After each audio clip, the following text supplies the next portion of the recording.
He suspected his old maid was a traitor. For 3 weeks, Richard Watkins watched Kelly Frank slip out of his estate at midnight, carrying white lilies and a bag of candles she never brought back. Same pattern. Same nights. Tuesday, Thursday, Sunday. Always when she thought he was asleep. So one foggy night he followed her through the cemetery gates, hand on his gun, ready to end her betrayal. What he discovered at that hidden grave destroyed him. Richard Watkins was 42 years old and ruled the shadows of the city. He noticed everything. Every rival's movement, every shipment discrepancy, every potential threat. His entire life was built on reading people, predicting betrayal striking first. He trusted no one. Except Kelly. She'd been with his family since Richard was 6. When his mother was killed in a rival hit, Kelly held him through the nightmares. When his father drank himself to death, she kept the household running. When Richard took over the family business at 21 and became the ruthless force everyone feared, Kelly was the only person who still called him Richie and made him sit down for breakfast. She loved him when the world only feared him. But Richard never asked about her life. Never wondered where she went on her nights off. Never questioned why a woman in her 70s still worked 16-hour days when he'd offered to retire her with full pay a dozen times. She was just there. Constant. Loyal. Invisible. Until 3 weeks ago. Richard noticed Kelly leaving the estate at midnight, moving through the gardens with a bundle of white lilies wrapped in newspaper, and a small bag that clinked with what sounded like glass. She walked toward the old iron gate at the back of the property, the one that led to the abandoned part of the grounds, the overgrown path toward the forgotten cemetery. Kept happening. Tuesday night. Thursday night. Sunday night. Same flowers. Same candles. Same determined walk into the darkness. His mind went to the places it always went. Dark places. Survival places. She's meeting someone. Passing information. Those flowers are a signal. He ran background checks on her limited contacts. Nothing. He had his men discreetly follow her sister. Clean. He checked his safe, his files, his encrypted communications. Nothing missing. But those midnight walks kept happening. And the question burned hotter each time. What is she hiding? Who is she protecting? In Richard's world, secrets meant death. Loyalty that looked too perfect usually was. And Kelly's devotion, her decades of service, her refusal to retire. It all suddenly looked like the perfect cover for a long-game infiltration. So on a cold Sunday night, when fog rolled in thick enough to hide sins, Richard decided to follow her himself. Not his men. Not surveillance. Just him and the .45 he kept loaded for occasions exactly like this. He waited in his study, lights off, watching through the window. At 11:47 p.m., Kelly's silhouette appeared in the garden below. She moved slowly, she was 73 after all, but with purpose. White lilies cradled in her arms like a child. The bag of candles swaying at her side. Richard's chest tightened. Tonight he'd know the truth. Tonight he'd learn if the woman who raised him had been playing him for decades. He followed at a distance, his expensive shoes silent on the wet grass. Kelly moved through the back gate, down the overgrown path, toward the old cemetery that bordered his property, the one filled with forgotten graves from families that no longer existed. The fog was thick, turning the headstones into ghostly shapes. Kelly walked past the newer graves, past the mausoleums of old mob families, deeper into the section where moss covered the names and time had erased the dates. Richard's hand found his gun. If she was meeting someone here, if she was passing information to his enemies in a graveyard like some gothic cliché, he'd end it quickly, quietly, the way he'd ended every other threat. But Kelly didn't meet anyone. She stopped at an unmarked grave in the farthest corner, half hidden by an old stone cross and an overgrown willow. A grave Richard had never noticed, never knew existed on his own property. He watched from behind the stone cross, close enough to hear, far enough to stay hidden in shadow. His heart pounded, not from exertion but from something else. Something that felt uncomfortably like fear. Kelly knelt in the wet grass with a slowness that spoke of old joints and older pain. She placed the white lilies on the unmarked mound, lit 3 candles with trembling hands. The small flames flickered in the fog, creating islands of warm light in the cold blue darkness. Then she began to speak. Not to a contact, not to a rival, to the grave. 20 years this week, Kelly whispered, her voice cracking. 20 years since I told him you were gone. Since I made him believe the fire took you. Since I broke his heart to save your life. Richard's blood turned to ice. You're a man now. A good man. Nothing like what he would have made you. Your aunt raised you right. Away from the guns, away from the blood. Away from the Watkins name that would have destroyed you. Richard's hand fell away from his gun. The world tilted. I pray for him every day, Kelly continued, tears streaming down her weathered face. I pray Richard finds peace. But I know the truth, he is the monster I saved you from. The only threat you ever needed protection from was your own father. The words hit Richard like bullets. Each one precise. Each one fatal. Father. The child he thought he lost in a warehouse fire 20 years ago. The infant his enemies had supposedly killed to punish him for a territorial dispute. The son he'd mourned by burning 3 city blocks in retaliation. The grave he'd visited once before letting the pain turn to rage. Then letting the rage turn him into something even darker. That child was alive. Kelly had lied. Kelly had saved him. Kelly had been protecting Richard's own son from Richard himself. Richard stepped out from behind the stone cross, his shadow falling across the candlelight. Kelly didn't scream. Didn't run. She just looked up at him with tired eyes that had seen this moment coming for 20 years. I know you're there, Richie, she said quietly. I've always known you'd find out eventually. Richard's voice came out broken, unrecognizable. He's alive. Yes. For 20 years you've been protecting him from you. From this life. From becoming what you became. Kelly struggled to her feet, facing him without fear. I loved you, Richard. I still do. But I loved that baby more. And the only way to save him was to let you think he was dead. Where is he? Somewhere you'll never touch him. Somewhere the Watkins syndicate can't reach. He has a different name. A different life. He's a carpenter, Richard. He builds things instead of destroying them. Richard's legs gave out. He sank to his knees in front of the unmarked grave. A grave that held nothing but the ghost of the life his son should have had in this family. You made me a monster, he whispered. And then you saved him from me. Kelly knelt beside him, her hand finding his shoulder the way it had when he was 6 and drowning in nightmares. No, Richie. You made yourself a monster. I just made sure your son didn't have to become one too. The fog rolled thicker. The candles flickered. And Richard Watkins, who had killed, conquered, and crushed every enemy who stood against him, finally broke. Because the greatest enemy he'd ever faced was the man he'd become. And the only person he'd ever truly lost was the son he'd been too dangerous to deserve. This one pulled you in. Please subscribe and stay with the channel. More stories like this are coming. Richard first noticed the flowers on a Tuesday. He'd been reviewing security footage from the estate's perimeter cameras, routine paranoia, the kind that kept men like him alive, when he saw Kelly's small figure moving through the garden at 11:43 p.m. She carried something wrapped in newspaper. White petals visible at the edges. Lilies. Richard rewound the footage. Watched again. Kelly moved with the careful steps of someone who didn't want to be seen, glancing back at the house twice before disappearing through the old iron gate. He checked the previous week's footage. There. Thursday night, 11:39 p.m. Same flowers. Same furtive glances. The week before that. Sunday night, 11:52 p.m. A pattern.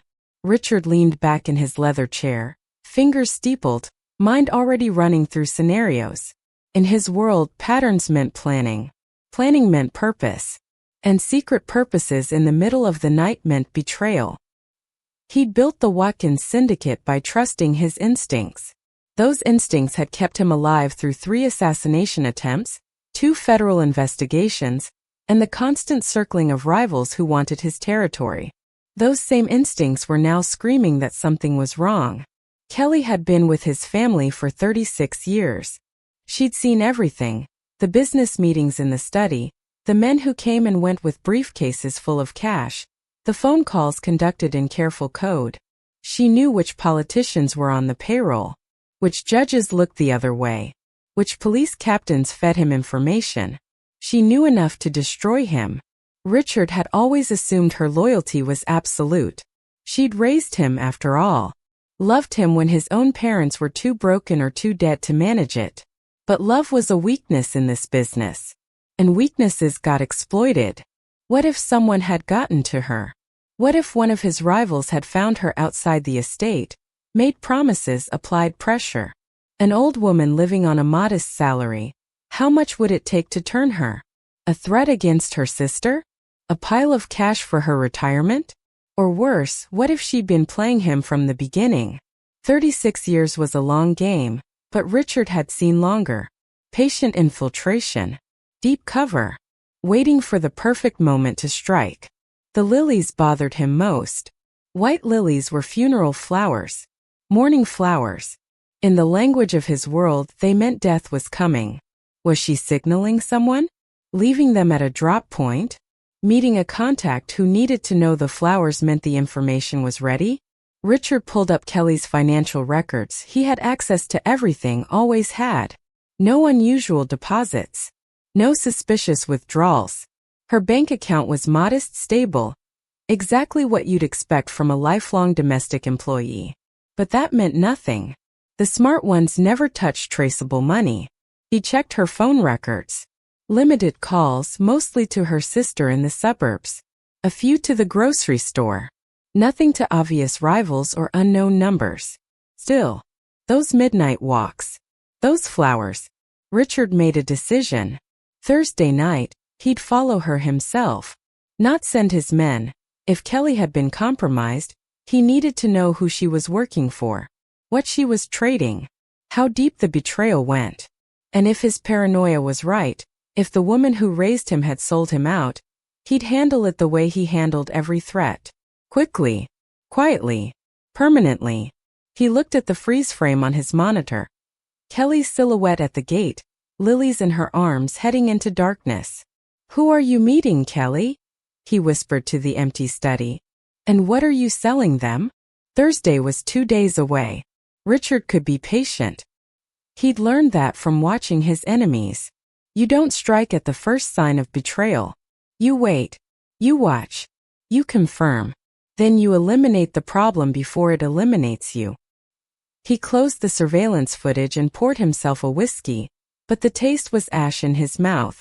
Because the worst part wasn't the possibility of betrayal. The worst part was realizing that even now, even suspecting Kelly was working against him, some small part of him, the part that was still 6 years old and crying for his dead mother, hoped he was wrong. But hope was another weakness Richard Watkins had learned to kill a long time ago. Thursday night he'd have his answer. And if Kelly had betrayed him, he'd finally learn whether 36 years of love could outweigh one act of treason. Deep down, Richard already knew the answer. In his world, it never did. Thursday arrived with fog so thick it swallowed the streetlights whole. Richard stood in the darkness of his study at 11:30 p.m., dressed in black, his .45 loaded and holstered beneath his jacket. He'd sent his security team to handle a shipment across town. He needed to be alone for this. No witnesses. No questions. At 11:38 p.m., Kelly's bedroom light went out. Richard moved to the window watching. Waiting. 11 minutes later, her small figure emerged from the service entrance, wrapped in a dark coat that made her nearly invisible in the fog. The white lilies stood out like ghosts in her arms. The bag of candles swung at her side. Richard gave her a 30-second head start, then followed. The estate grounds were vast, 3 acres of manicured gardens and security fencing. Kelly moved along the eastern path, away from the main gate, toward the section of property Richard rarely visited. The old section. The part that had belonged to the previous owner before Richard acquired it through a foreclosure that wasn't entirely legal. She reached the iron gate. Ancient, rusted, mostly ornamental now. It squealed softly as she pushed it open. Richard winced at the sound, but Kelly didn't pause. She stepped through and continued down a path that was barely visible through the overgrowth. Richard followed, his expensive shoes squelching in mud he hadn't anticipated. The fog pressed in from all sides, turning the world into a gray void where sound traveled strangely and distance became meaningless. He could hear Kelly ahead, the shuffle of her feet, the occasional snap of a twig. She was moving slowly, but with purpose, like someone who'd walked this path many times before. The realization made Richard's jaw tighten. How long had she been doing this? How many nights had she slipped out while he slept, believing she was safely in her room? The path wound through what had once been orchards. Dead trees stood like sentinels in the fog, their branches reaching out like skeletal hands. Richard kept his distance, using the trees for cover, his hand resting on his gun. Kelly turned left at a fork in the path Richard didn't remember existing. The ground sloped downward, and suddenly headstones emerged from the fog like teeth jutting from diseased gums. A cemetery. Richard stopped, his breath catching. He owned this property, had owned it for 15 years, and he'd never known there was a graveyard on it. The stones were old, some dating back to the 1800s based on the weather dates he could make out through the fog. Family plots from when this land had been farmland, before the city swallowed it, before men like Richard turned it into fortified estates. Kelly moved deeper into the cemetery, past the newer graves near the entrance, past the section where stones still stood upright and names were still legible. She walked with the confidence of someone who knew exactly where she was going. Richard followed, moving from headstone to headstone, using the fog as cover. His heart pounded, not from exertion but from the wrongness of it all. This wasn't a meeting spot. This wasn't a dead drop location. This was something else entirely. Kelly stopped in the farthest corner, where the cemetery bordered a line of overgrown willows and a stone cross stood at an angle, half toppled by time and weather. The fog was thickest here, turning the air blue-gray in the faint moonlight. Richard positioned himself behind the stone cross, close enough to see, far enough to remain hidden. His hand found his gun, fingers curling around the grip. Kelly stood before an unmarked grave, just a mound of earth slightly raised, covered in moss and wild grass. No headstone, no name, nothing to indicate who was buried there or when, but someone had been caring for it. The grass was trimmed shorter than the surrounding area. Small rocks had been arranged in a border. This grave was tended, loved. Richard's mind raced through possibilities. A contact buried here? A message dropped beneath the earth? Some kind of signal system using the flowers? Then Kelly knelt. The movement was slow, painful, her 73-year-old knees protesting. She set the lilies down with care, arranging them just so, pulled the candles from her bag, 3 of them white thick, lit them one by one with matches that flared bright in the darkness. The candlelight pushed back the fog in a small circle, creating an island of warm light around the grave. And then Kelly began to speak. Richard leaned forward, straining to hear over the sound of his own heartbeat thundering in his ears. What she said next made his blood run cold. Richard's fingers tightened on the stone cross, rough granite biting into his palm. From his position in shadow, he had a clear view of Kelly's profile, the candlelight catching the lines of her face, the tears already streaming down her cheeks. She wasn't checking over her shoulder, wasn't looking for surveillance, wasn't doing anything that suggested she knew she was being watched. She was grieving. The realization should have eased Richard's suspicion. Instead, it sharpened it. Because grief meant connection. Connection meant secrets. And secrets in his world meant leverage someone could use against him.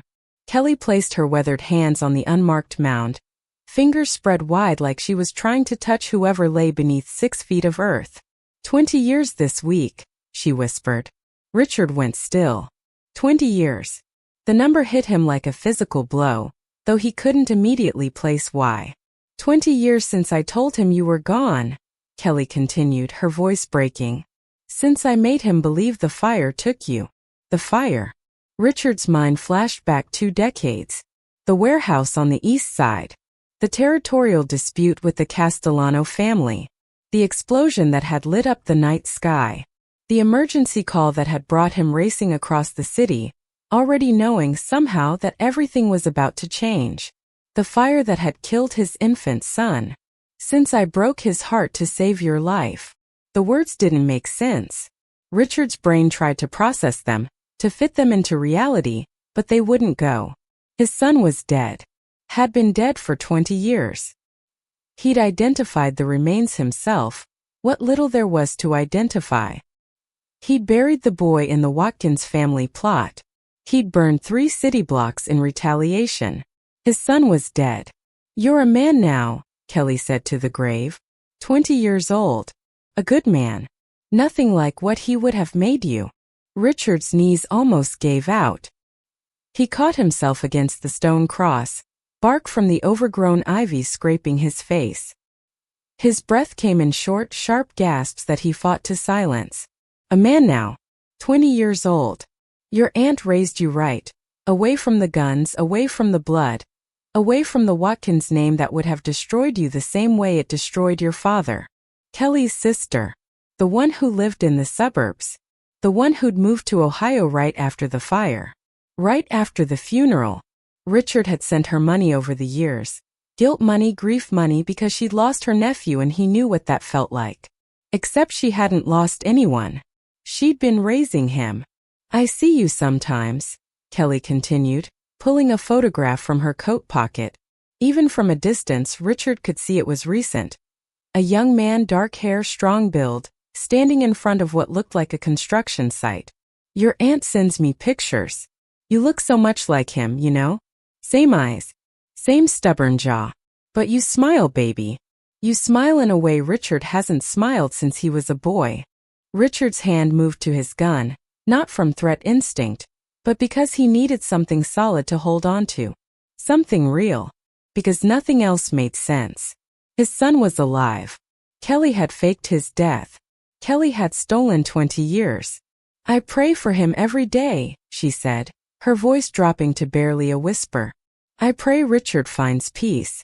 But I know the truth, baby. I know what he became after he thought he lost you.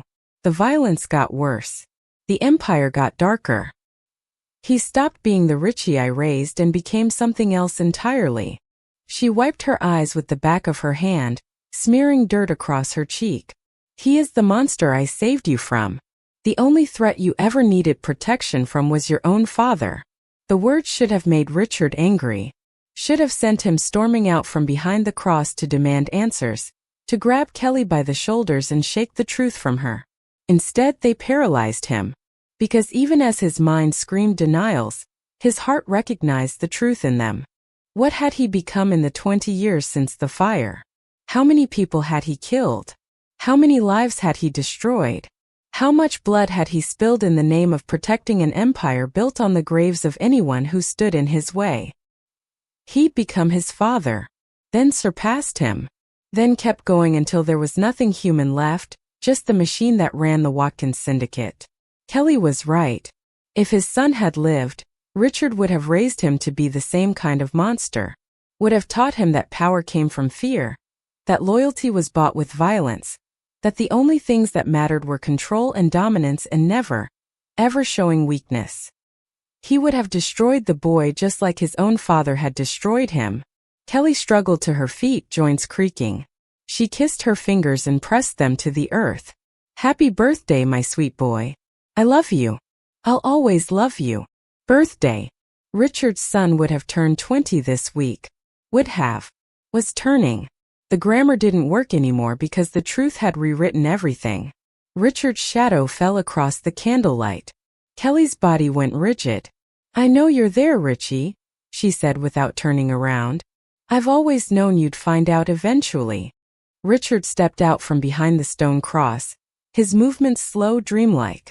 The fog swirled around him as he entered the circle of candlelight. His gun hung forgotten at his side. Kelly turned to face him, and Richard saw no fear in her eyes. Just tired resignation. Like she'd been carrying a weight for 2 decades and was almost relieved to finally set it down. How long have you known I was here? Richard's voice came out hoarse, unrecognizable. Since you followed me through the gate, you step heavier on your right foot. Always have. Kelly's hands trembled, but she held her ground. I taught you to walk, Richie. You think I wouldn't recognize your footsteps?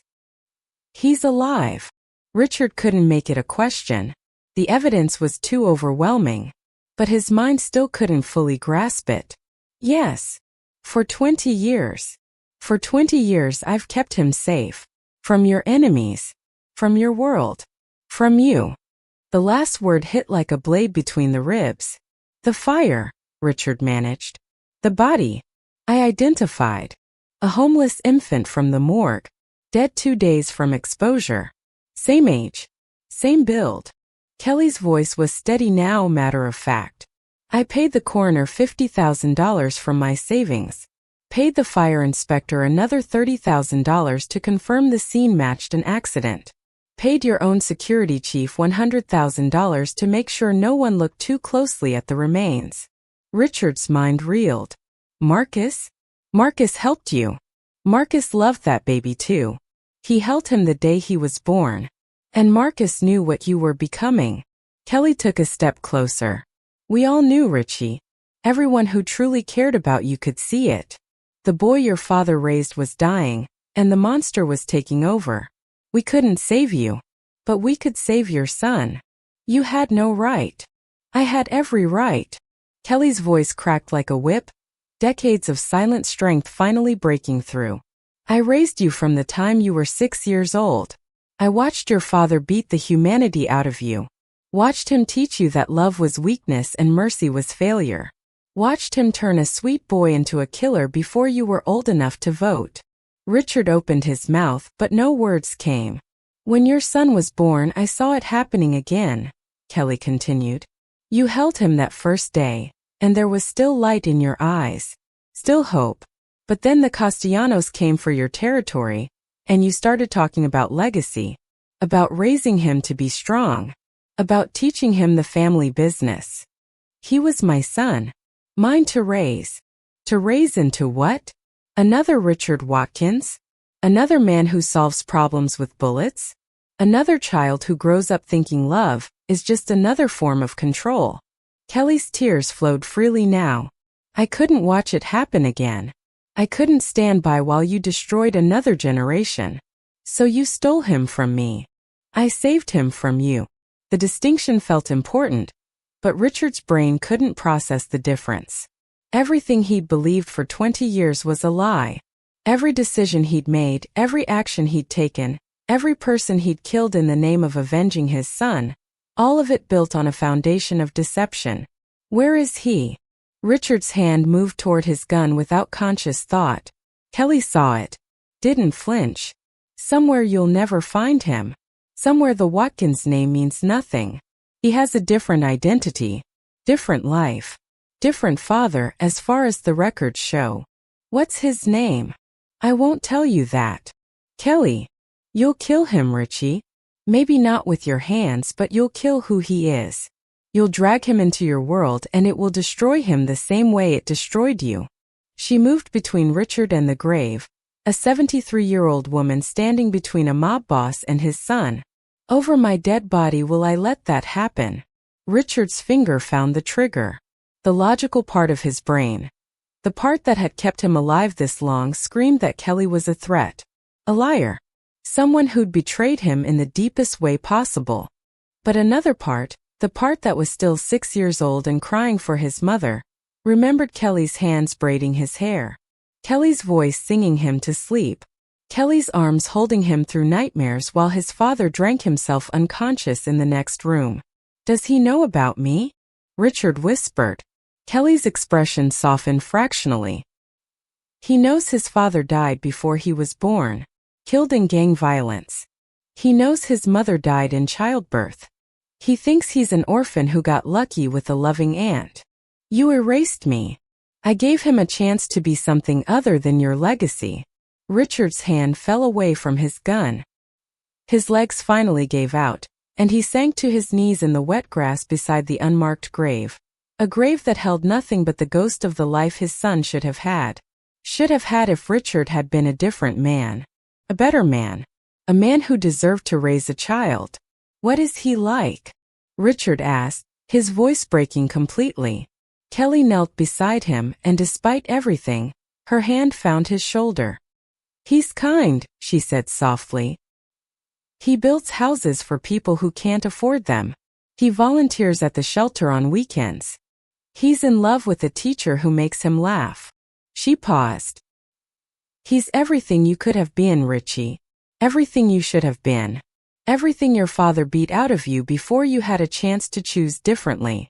Richard looked at the photograph Kelly still held. His son's face smiling, unburdened by the weight of the Watkins empire. And Richard Watkins, who had never cried for any of the people he'd killed, who had never shed a tear for any of the violence he'd caused, finally broke. Because the greatest loss of his life hadn't been his son's death. It had been becoming the kind of father his son needed to be saved from. Richard stayed at the grave until the candles burned down to nothing. Kelly sat beside him in silence, her hand never leaving his shoulder, like she'd done when he was a child waking from nightmares. When he finally spoke, his voice was destroyed. Why? Why did I save him, or why am I telling you now? Both. Kelly was quiet for a long moment, watching the last candle flicker and die. I saved him because I failed you. I watched your father turn you into this and I did nothing. I told myself I was just the help, that it wasn't my place, that you'd survive it. Her grip tightened on his shoulder. But you didn't survive, Richie. The boy I loved died years ago. What's left is just the weapon your father forged. Richard flinched at the words but didn't argue. Couldn't argue. And I'm telling you now because you were going to find out anyway. Better you hear it from me than discover it in some other way that gets people killed. She paused. And because I'm dying. Richard's head snapped up. What? Pancreatic cancer. Stage 4. The doctors give me 6 months, maybe less. Kelly's voice was steady, accepting. I needed to make sure someone knew the truth. Needed to make sure that if something happens to me, someone protects him from the vultures who'd use him to get to you. Kelly, don't. She cut him off. Don't tell me you'll get me the best doctors or experimental treatments. I'm 73 years old and I'm tired, Richie. I've lived longer than I deserved keeping this secret. I'm ready.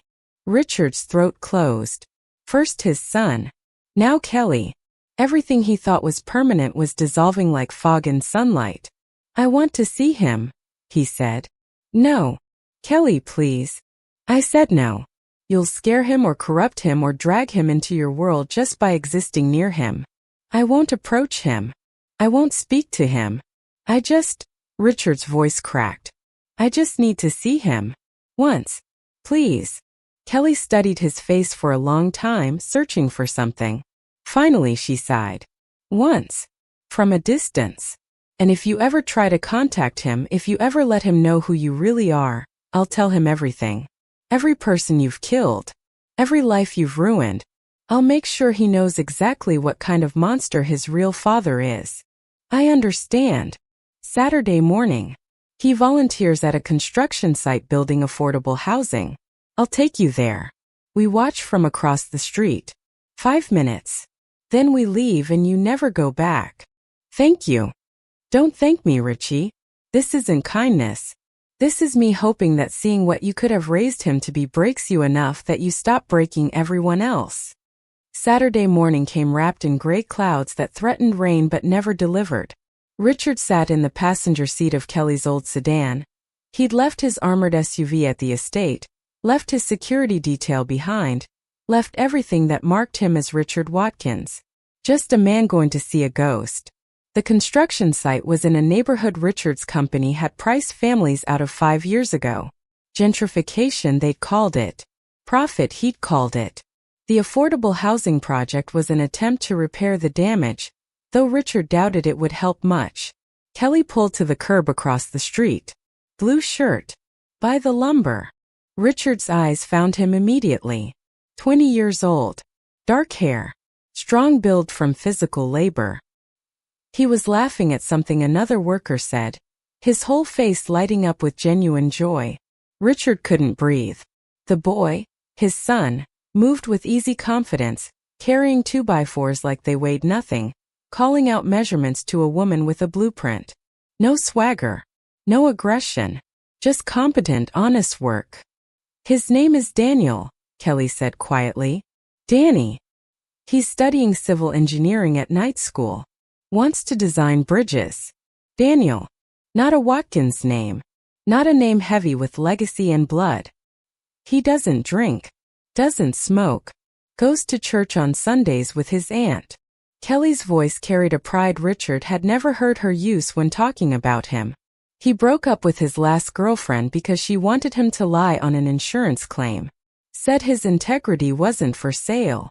Richard watched his son measure a beam, double-check the measurement, then mark it with careful precision. The kind of precision Richard used to plan executions. But Daniel was building instead of destroying. He's everything I'm not, Richard whispered. Yes.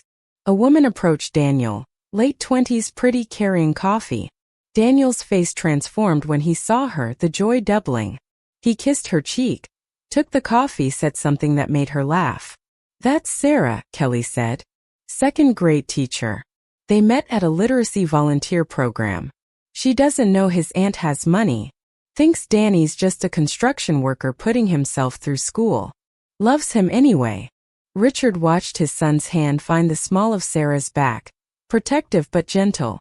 Watched the way he looked at her, like she was precious, not property. He'll never know me, Richard said. No. He won't. He'll never know he has a father who… Richard stopped. Who what? Who loved him? Who mourned him? Who built an empire on the foundation of grief for a son who wasn't even dead? Who would destroy him, Kelly finished. Yes. He'll never know that either. Daniel picked up a hammer, started driving nails with the easy rhythm of someone who'd done it 1,000 times. Building. Creating. Making something that would shelter families instead of exploiting them. Richard had spent 20 years becoming a monster to avenge a death that never happened.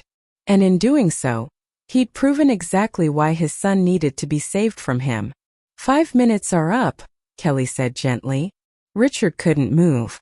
Couldn't stop watching this young man who carried his DNA but none of his damage. Richie, we need to go before someone recognizes you. He looks happy. He is happy. And he'll stay that way as long as you stay away from him. Richard nodded, finally tearing his eyes away.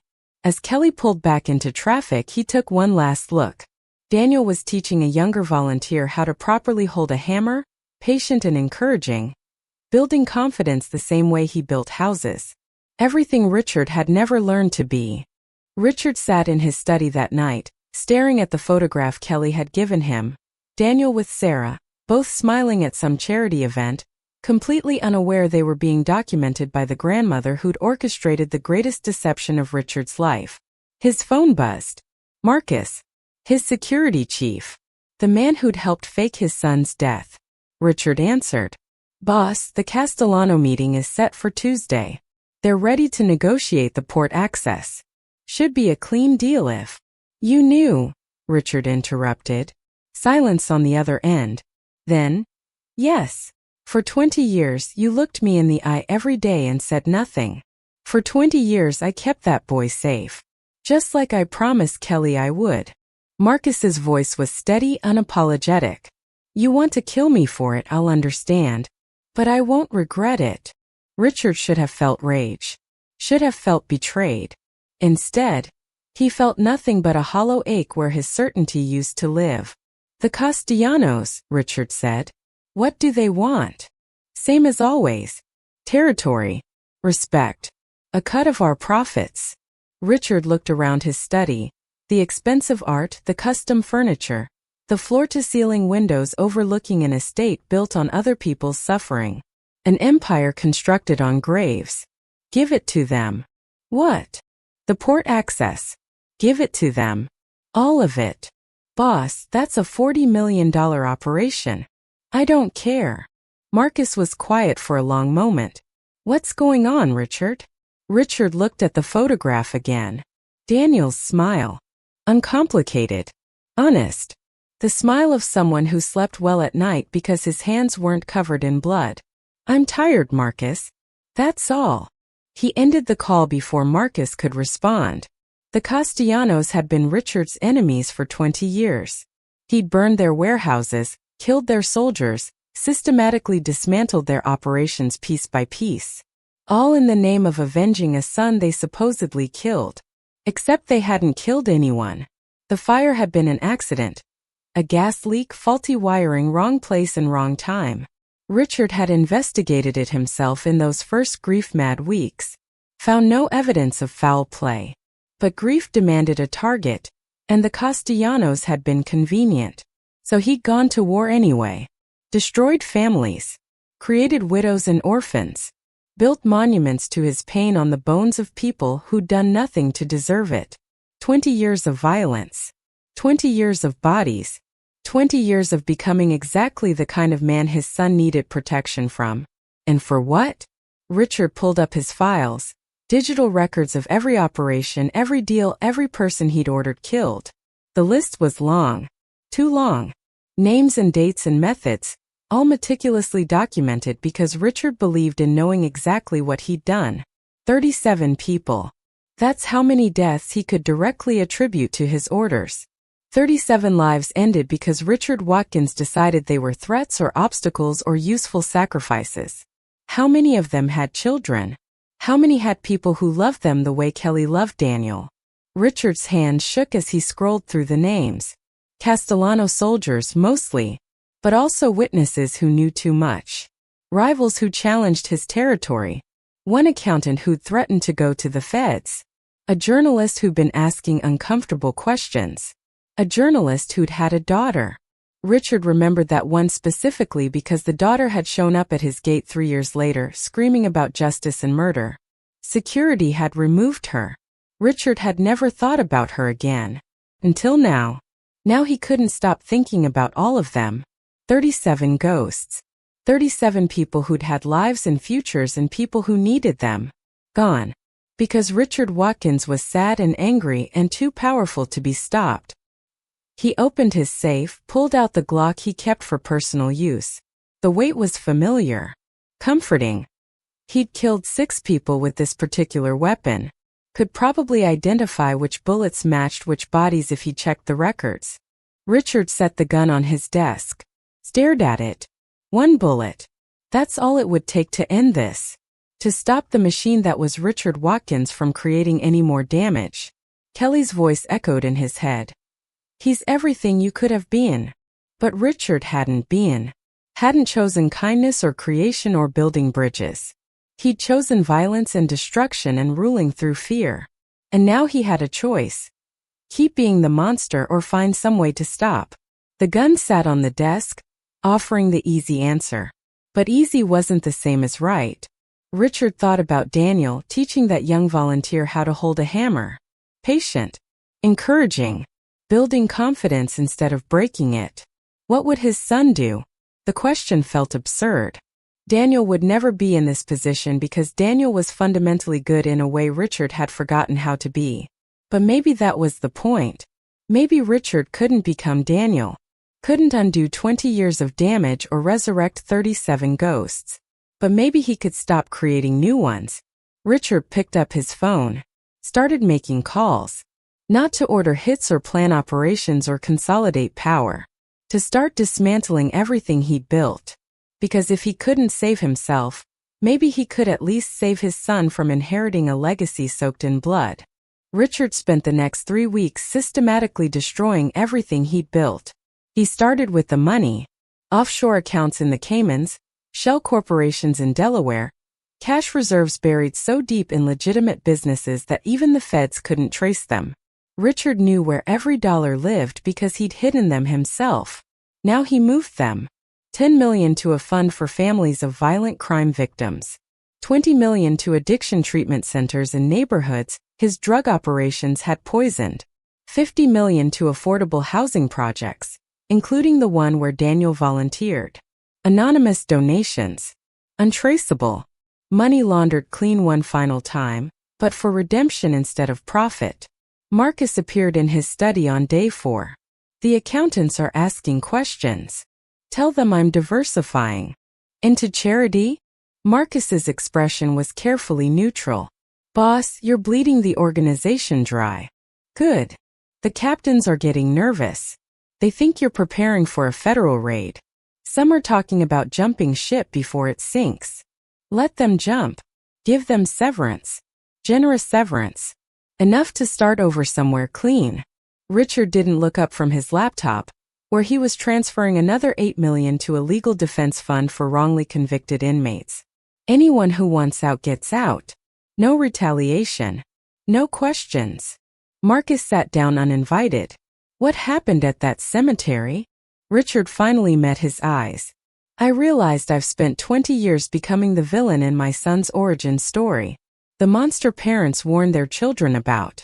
The cautionary tale of what happens when you choose power over everything else. So you're going to throw away everything you built? Everything I built was rotten, Marcus. Built on graves and suffering and the pain of people who deserved better. Richard closed his laptop. My son volunteers at construction sites. Builds houses for people my gentrification displaced.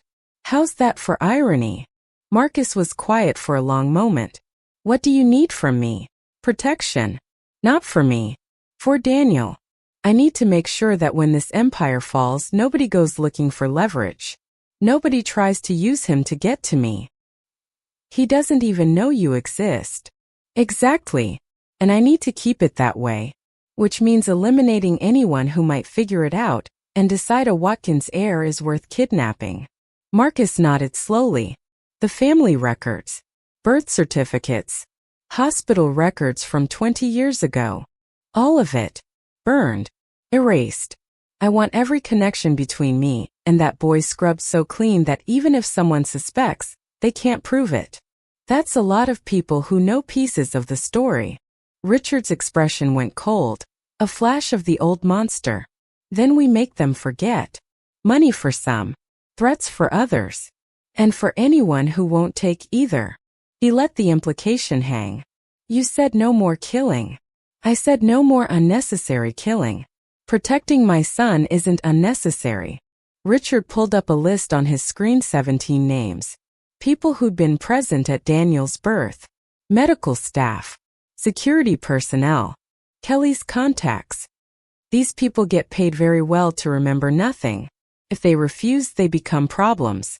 And problems get solved. Marcus studied the list. Some of these people are already dead. Good. That's 17 down to 11. Richard highlighted 5 names. These 5 will take money. I know them. They're mercenaries, not ideologues. Offer them $1 million each. Tax-free, offshore, untraceable. And the other 6? 3 will take threats seriously. Show them evidence of what happens to people who betray me. Make it clear their families aren't safe if they talk. That leaves 3. Richard's jaw tightened. Kelly's handling 1, her sister, Daniel's aunt. The woman won't talk because she loves that boy more than she fears me. And the final 2? Dr. Patterson delivered Daniel. He's 81, retired, living in Florida. Hasn't practiced medicine in a decade. I don't think he even remembers. Richard pulled up a surveillance photo. An old man feeding ducks at a pond. But just in case, put a watch on him. If he starts making phone calls or meeting with journalists, we handle it. Handle it how? Accidents happen to 81-year-old men, Marcus. Especially ones with heart conditions. Marcus didn't flinch. And the last name? Richard was silent for a long moment. The last name is me. What? I'm the biggest threat to Daniel's anonymity. As long as Richard Watkins exists, someone might connect the dots. Someone might figure out I had a son who supposedly died. Someone might start digging. Richard stood, walked to the window overlooking his estate. So Richard Watkins needs to disappear. You're talking about faking your death. I'm talking about actually dying. Richard Watkins, the Mafia boss, the king of the underworld, the monster who built an empire on blood, that man needs to cease to exist. Completely. Permanently. And then what? You just walk away? Start over. I become nobody. A ghost. I take whatever money I haven't given away and disappear so thoroughly that when people write the history of this city's organized crime, Richard Watkins is just a name. A closed chapter. A dead end. Marcus shook his head. You can't just vanish. Too many people know your face. Too many enemies want you dead for real. The second you surface anywhere, then I don't surface. I go somewhere nobody's looking. Somewhere nobody knows the name Watkins. I become the invisible man. Richard turned back to face him. You've been with me for 15 years, Marcus. You've seen what I am. What I've done. Do you think I deserve to be Daniel's father? That's not for me to judge. It's exactly for you to judge. You helped save him from me. Was that the right call? Marcus met his eyes steadily. Yes, it was. Then help me finish what you started. Help me make sure that boy never knows his father was a monster. Help me give him the one thing I can never give him. A future untainted by my past. Marcus was quiet for a long time. Finally, how long do we have? Kelly said 6 months. I want to be dead before she is. I want her to die knowing I didn't destroy what she protected. Then we'd better get started. 5 months later, Richard Watkins died in a car explosion on the interstate. The news ran for 3 days, speculation about rival hits, theories about federal involvement, dramatic footage of the burned-out Mercedes on the shoulder of a 94. His funeral drew every major player in the city's underworld. They came to pay respects or confirm the death or position themselves for the power vacuum. The casket was closed. Fire damage, they said. Nothing left to see. Marcus gave the eulogy, his voice appropriately somber as he talked about loyalty and legacy and the end of an era. Nobody mentioned that the DNA samples had been faked, that the dental records had been switched, that the body in the casket belonged to a John Doe from the morgue who matched Richard's height and build. Nobody knew that Richard Watkins was sitting in a dingy motel 3 states away, watching his own funeral on a burner phone, looking nothing like the man in the photos. The haircut had come first. Then the weight loss, 20 pounds in 2 months, changing the shape of his face. Colored contacts. A slight limp he'd practiced until it was natural. Cheap clothes from Walmart instead of Italian suits. He looked at himself in mirrors and saw a stranger. Good. Kelly had died 6 weeks earlier peacefully in her sleep. Richard hadn't been able to attend the funeral. Richard Watkins was already dead by then, in hiding, waiting for the official exit. But he'd sent flowers. White lilies. Anonymous. Daniel had been at Kelly's funeral. Richard had watched from a car 3 blocks away, seeing his son cry for the grandmother who'd saved him. Sarah had been there too, holding Daniel's hand steady and strong. They'd announced their engagement 2 weeks later. Richard had learned about it through Marcus, who was now the only person who knew the truth. The Watkins syndicate had collapsed exactly as planned. Some captains had taken their severance and disappeared. Others had been absorbed by rival organizations. A few had been arrested in coordinated federal raids. Richard had anonymously provided evidence, burning his own empire from within. The accountants estimated he'd given away $340 million before he died. Most of it to causes that directly counteracted the damage he'd done. Drug treatment, victim support, housing, education. Blood money washed clean one final time. Now Richard stood at the edge of the old cemetery at midnight, fog rolling in like it had that first night. He'd driven 12 hours to get here, using back roads and cash, paranoid even though he was supposed to be dead. He carried a single white lily. The grave was overgrown now. Kelly wasn't there to tend it anymore. The symbolic headstone for the life Daniel should have had was being reclaimed by nature. Richard knelt in the same spot Kelly had knelt, feeling the wet earth soak through his cheap jeans. He placed the lily where hers had always gone. I don't know if you'd forgive me, Richard said quietly to the empty grave. I don't know if I deserve forgiveness. 37 people are dead because I was sad and angry and too powerful to stop. The fog swallowed his words. But I stopped, Kelly. I burned it all down. Every connection between me and Daniel is gone. Every person who knew is paid off or scared silent. Every record is erased. He's safe now. Safer than he ever was when I thought he was dead. Richard pulled out the photograph he'd carried for 5 months. Daniel and Sarah smiling, building a future that had nothing to do with the Watkins name. He's getting married in September. To a teacher who makes him laugh. They're going to buy a house in the suburbs. He's designing a bridge that'll connect 2 neighborhoods I used to control. He's building instead of destroying. Richard's voice broke. He's everything I could have been if my father had been different. If I'd been stronger. If I'd chosen protection over power. He set the photograph at the base of the lily, weighing it down with a small stone. I'm nobody now. John Mitchell. Construction worker. 42 years old according to my fake ID. No family. No past. Just a guy who drifts from site to site, keeps his head down, sends money to causes that help people instead of hurting them. Richard stood slowly, his knees protesting. He was getting older. Softer. More human. I'll never meet him. Never know his children. Never hear him call me dad. And that's right. That's fair. Because the man I was doesn't deserve to be anyone's father. He touched the lily one last time. But somewhere in this city, my son is building bridges and making the world a little bit better. And nobody will ever hurt him to get to me because Richard Watkins is dead. Gone. Buried under guilt and regret and 37 ghosts. The fog thickened. Richard turned to leave but paused. Kelly was right. True strength isn't ruling. It's protecting. Even if protection means walking away. Even if it means the people you love never know you existed. Richard walked back through the cemetery, past the stone cross where he'd hidden 5 months ago, past the gates that marked the boundary between his old life and whatever came next. At the entrance he looked back one final time. The lily glowed white in the darkness, a small offering at an unmarked grave. Promise kept. A monster buried. A father's love finally doing what love was supposed to do, setting his child free. Richard Mitchell pulled his coat tight against the fog and disappeared into the night. Behind him, in the cemetery, the lily would bloom for 3 more days before withering. But the protection would last forever. Because the most dangerous man in the city was dead. And his son would never know what he'd been saved from. If you enjoyed this story and felt the tension, please consider subscribing.